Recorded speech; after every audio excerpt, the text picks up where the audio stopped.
ॐ भूर्भुवः स्वः तत्सवितुर्वरेण्यं भर्गो देवस्य धीमहि धियो यो नः प्रचोदयात् ॐ शान्ति शान्ति शान्तिः. Namaskar my dear friends. This is another video in the Upanishadic story series. This is the story of Swetketu, and the heading is Life After Death. As a general rule, man has never reconciled himself to the idea of death as the cessation of the ego. In some form or other, different races of mankind have believed in some kind of continuity of life after death. 4 questions on this subject have been answered by a prince in this story. There is also an attempt to explain the origin of life, that is the subject of the 5th question. Once upon a time, a young Brahmin named Swetketu went to the assembly of Panchalas. His father had educated him at home, and he was under the impression that he had completed his studies and that he knew everything that a Brahmin should know. When he entered the assembly, discussions were going on, questions and answers being bandied about. It was usual to hold such an assembly at the time of a sacrifice or a similar ceremony. Prince Parvahana, a Kshatriya, accosted the young newcomer. Have you had your education, young man? Swetketu said with pride, Yes, indeed, I have. Do you know where all these people go to from here after death? No, sir, I do not know. Do you know how they return to this world again? No, sir, I do not know. Do you know the courses of the 2 paths along which the dead travel and which are known as the path of light, Devyana, and the path of darkness, Pitriyana? No, sir, I do not know. Do you know why the other world does not become overfull, though so many continue to depart from this world and enter it?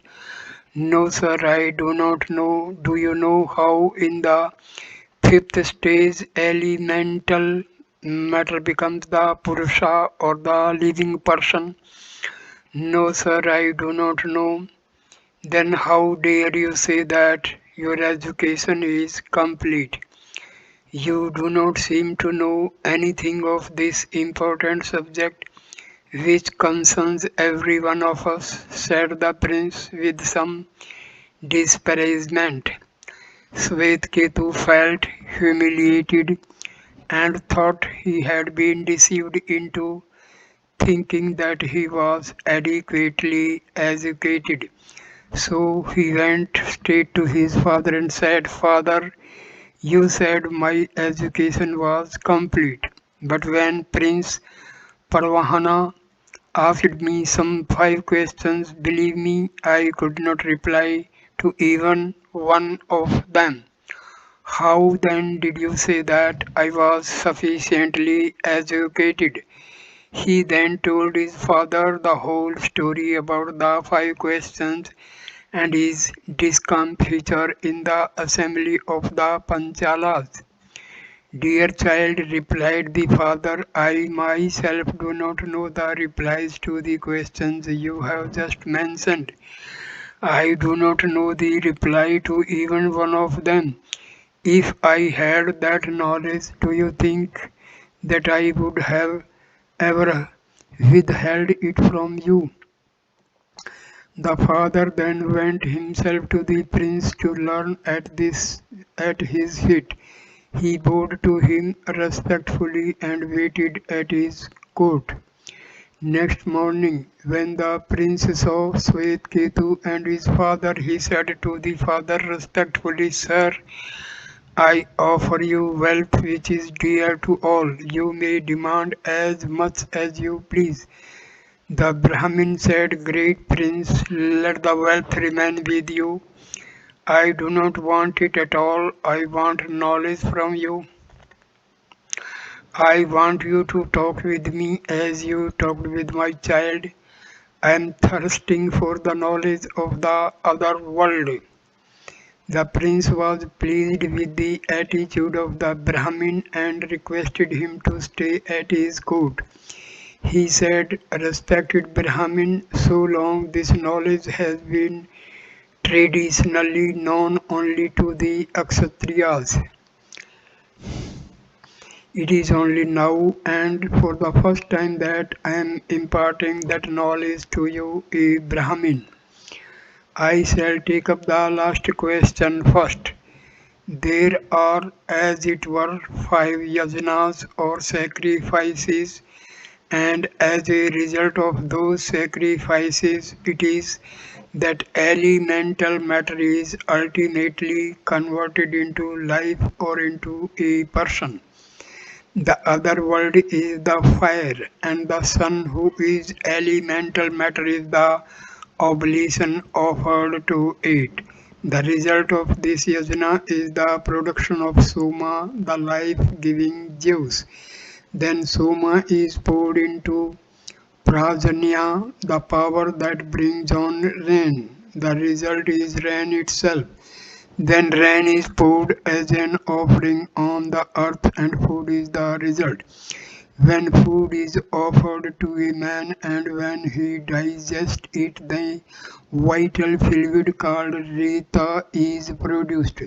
When reta enters the body of a woman, the embryo is born and then a child. Thus is elemental matter converted into life after 5 stages. Then he gave answer to the other 4 questions. He said, since a man's body is made up of the 4 elements, it is dissolved into those constituents after death. But the destiny of his soul depends upon his actions and his knowledge. If he has attained real spiritual knowledge, he goes by Devyana, the path of light, and does not return to this earthly existence. His soul becomes immortal. But if he has led a life of desires and spent it in good deeds out of a desire for heaven, his soul goes by Pitriyana. The path of darkness to heaven remains there till his merit is exhausted and then hurries back to this world and takes birth according to the eternal nature of his former actions.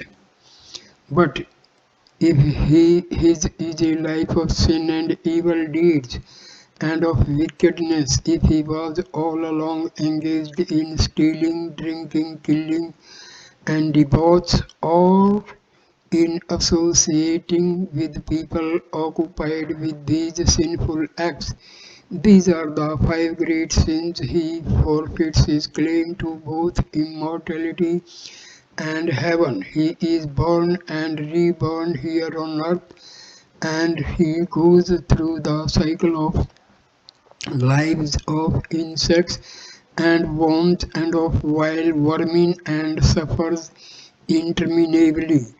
Thus of those who are born on earth some pass on and away to the world of Brahma, from which there is no return. Some others go to heaven, stay there for a time and then return to the worldly existence.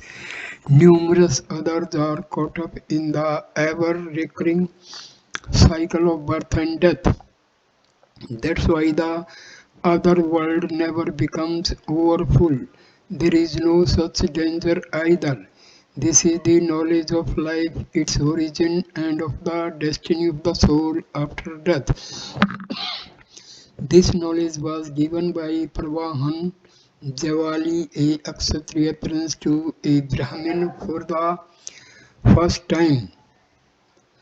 Thank you for watching this video. Please like, comment and share the video and subscribe the channel. Thanks a lot. Namaskar.